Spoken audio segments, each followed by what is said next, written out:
Assalamualaikum warahmatullahi wabarakatuh.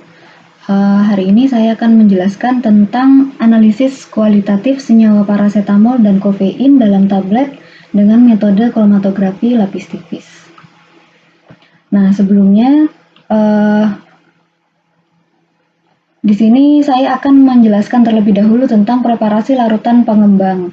Jadi chamber diisi dengan larutan pengembang. Nah, chamber ini ada dua jenis bentuknya. Jadi ada yang berupa chamber balok, kemudian ada yang berupa tabung seperti yang di gambar sebelah kanan.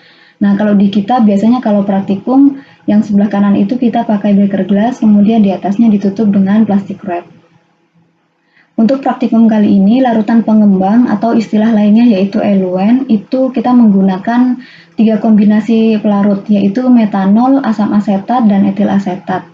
Biasanya pada KLT ini minimal ada 2 jenis pelarut, jadi tidak satu jenis pelarut, jadi minimal 2. Kemudian dengan perbandingan masing-masing 3:6:1, kemudian ditutup dan digoyangkan lalu dijenuhkan dengan bantuan kertas saring.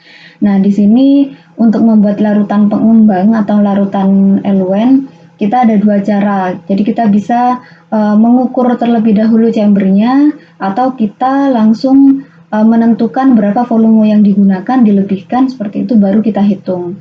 Nah, misalkan di sini kita pakai ukuran chamber. Misalkan di sini ukurannya 10 cm, kemudian ini 6 cm, kemudian tingginya kita buat 1 cm. Maka volume chamber yang dibutuhkan yaitu luas alas kali tinggi, yaitu panjang kali lebar kali tinggi. Panjangnya 10, lebarnya 6, tingginya 1. 60 cm kubik atau 60 mili.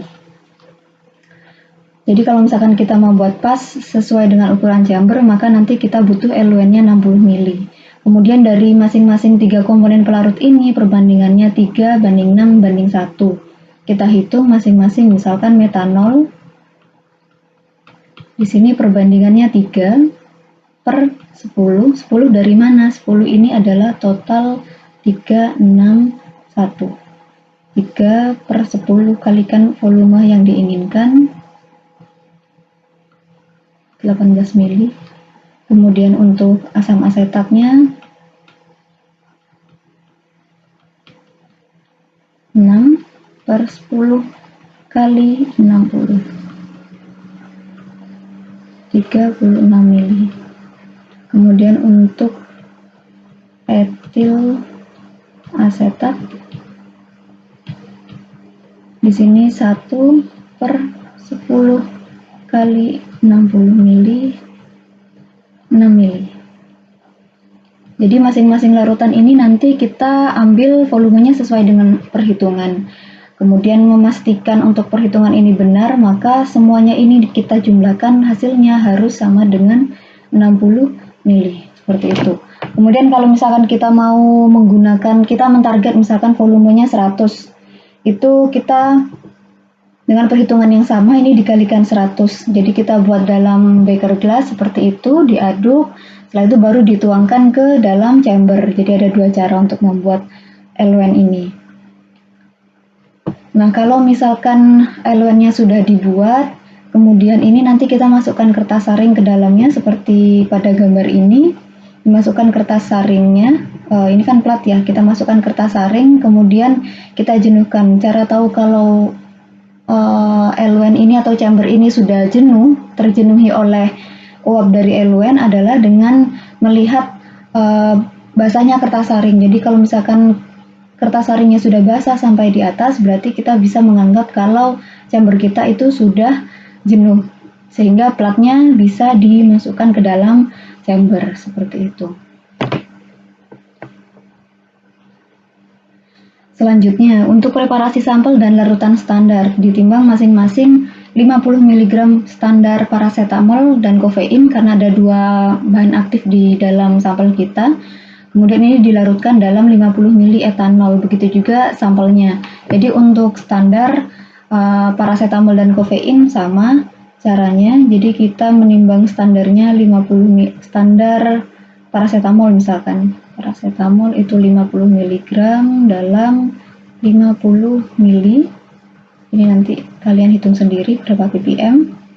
Begitu juga dengan standar kofein 50 mg per 50 ml. Kemudian untuk sampel, jadi karena ini sampelnya berupa tablet, kalian timbang masing-masing tablet terlebih dahulu, ditimbang satu persatu ya, ditimbang satu persatu, kemudian dicatat masanya, setelah itu di rata-rata. Katakanlah misal rata-rata dari masing-masing rata-rata dari tablet yang kita timbang ini masanya ini masa rata-rata ya. Misalkan 1,2345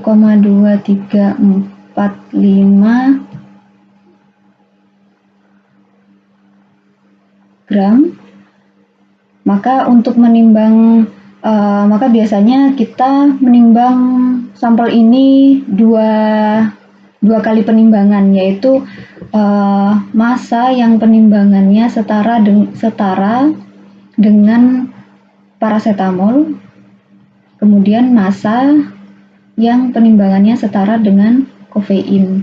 Bagaimana cara menimbangnya? Berarti kan kalau dilihat dari labelnya, itu kan 500 mg ada paracetamol dalam setiap 1,2345 gram. Nah, kita kan butuhnya sama seperti standar. Jadi kita butuh 50 mg saja. Sehingga di sini maunya kita 50 mg, maka berapa yang harus kita timbang? Caranya adalah X sama dengan 1,2345 gram per 500 mg kali 50 gram. Ini coret 50 mg. Berarti 0,12345 gram. Kemudian untuk selanjutnya di sini kita mau menimbang massa yang sesuai dengan yang setara dengan 50 mg kofein. Di sini ada 65 mg sesuai dengan etiket dibagi dengan massa rata-ratanya 1, 2, 3, 4, 5 gram. Ini yang kita inginkan di sini ada kandungan 65 mg kofein, berarti berapa yang harus kita timbang? Oke, sama dengan 1, 2, 3, 4, 5 gram per 65 mg kali 50 mg 0,9496 gram. Seperti itu. Jadi kita menimbang ada 4 penimbangan ya, 2 standar kemudian 2 sampel. Nah, ini kita katakanlah kita beri simbol ini A, B, kemudian ini C, ini D. Nah, masing-masing dari penimbangan ini kita larutkan dalam 50 ml etanol. Larutnya menggunakan etanol. Seperti itu. Oke, selanjutnya setelah kita menyiapkan larutan tadi, ada 4 larutan yang kita siapkan. Di sini kan kita sudah punya plat dengan tinggi 10 cm. Kemudian di sini kita buat garis dengan pensil. Ini tingginya paling tidak 1,5 cm. Mengapa 1,5 cm? Karena tadi kita sudah membuat larutan eluen dengan volume yang tingginya 1 cm. Sehingga harapannya nanti 1 cm itu ada di sini. Jadi garis start ini, garis warna biru ini harus ada di atas eluen, seperti itu. Kemudian garis finishnya ini kita buat misalkan 1 cm. Nah, setelah kita membuat garis ini dengan pensil, kita juga membuat titik dengan pensil juga sejumlah 4 titik, jadi harus ada jaraknya begitu ya. Jadi ini A, B, C, D. A itu tadi standar paracetamol, B itu standar kofein, C dan D ini sampel. Yang C sampel yang penimbangannya setara dengan paracetamol, yang D itu sampel yang penimbangannya setara dengan kofein. Nah, setelah kita menandai ini dengan pensil, kita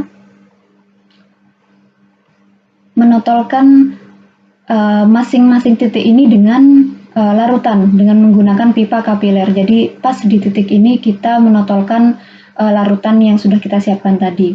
Setelah itu, misalkan chambernya sudah jenuh, kita masukkan plat KLT ini ke dalam chamber tadi dengan hati-hati. Jadi harus sejajar seperti itu meletakkannya.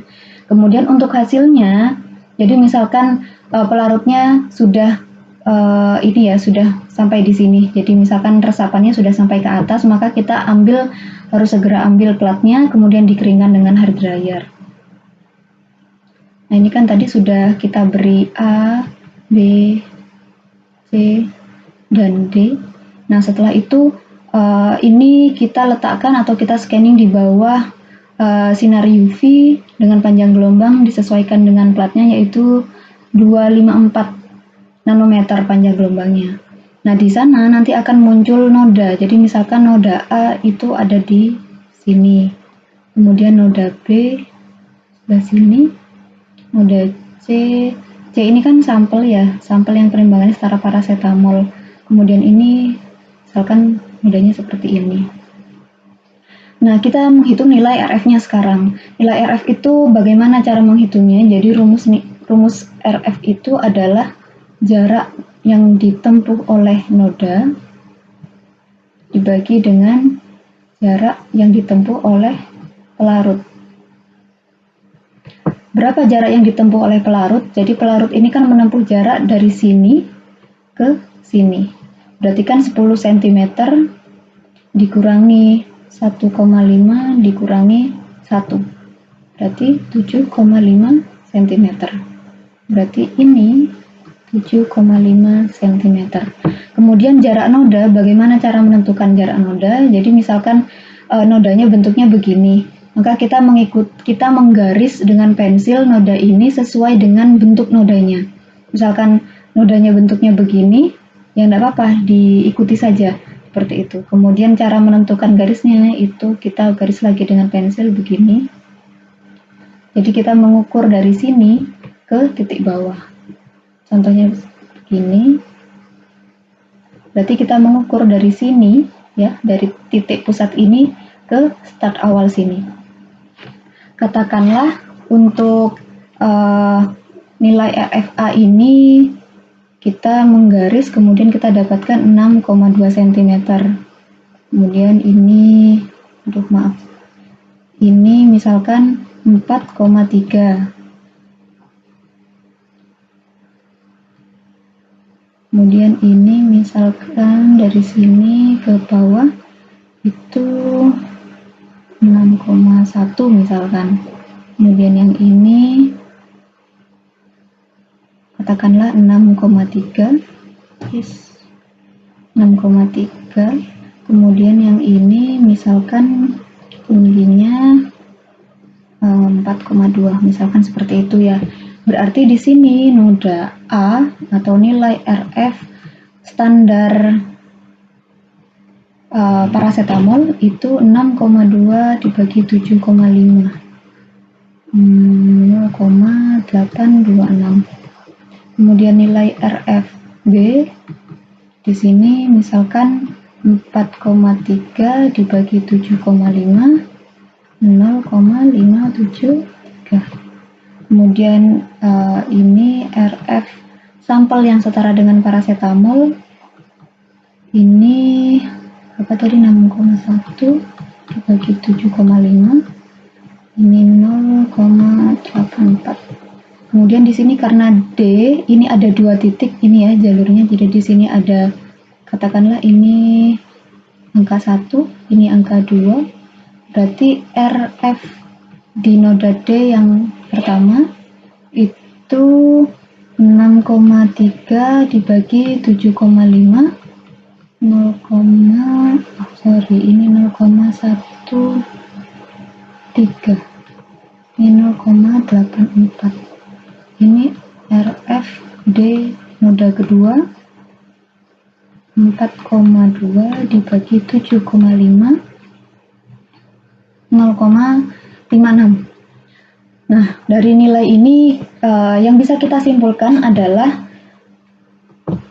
berarti noda yang sejajar itu adalah noda yang memiliki nilai RF yang sama atau mirip, itu adalah kita bisa anggap mereka adalah senyawa yang sama. Jadi kita di sini punya standar parasetamol nilai RF-nya 0,826, ini sejajar atau mirip dengan nilai RF ini dan ini, sehingga kita bisa katakan bahwa C atau sampel kita yang tadi kita menimbang setara dengan parasetamol ini memang mengandung parasetamol, karena tujuan kita kan untuk membuktikan tadi.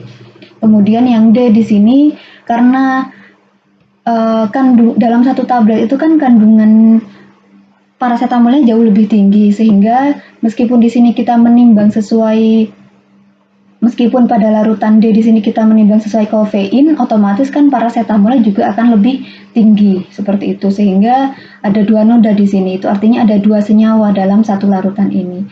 Kemudian C ini kan kita juga menggunakan sampel yang sama ya, tetapi mengapa kok tidak muncul? Ini bisa jadi karena konsentrasinya terlalu rendah sehingga dia tidak memunculkan noda. Jadi bisa jadi seperti itu. Meskipun dalam kemasannya itu tertera ada parasetamol dan kofein. Oleh karena itu kita biasanya antisipasi dengan menimbang dengan setara dengan dua komponen bahan aktifnya, seperti itu. Ini sejajar, itu artinya noda ini milik parasetamol karena sejajar dengan nodanya parasetamol. Kemudian yang ini itu kita bisa katakan bahwa ini adalah noda dari komponen kofein.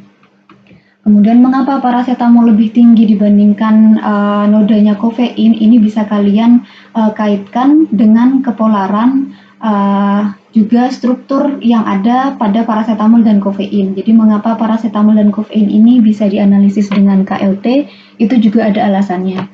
Karena tidak semua sampel itu bisa dianalisis dengan parasetamol, tidak bisa dianalisis dengan KLT seperti itu. Jadi kalian nanti bisa mencari tahu mengenai istilah gugus kromofor, kemudian ikatan auxokrom dan sebagainya. Itu bisa kalian lihat dari karakter masing-masing strukturnya seperti itu. Kemudian untuk datanya ini nanti bisa berdasarkan masing-masing dosen.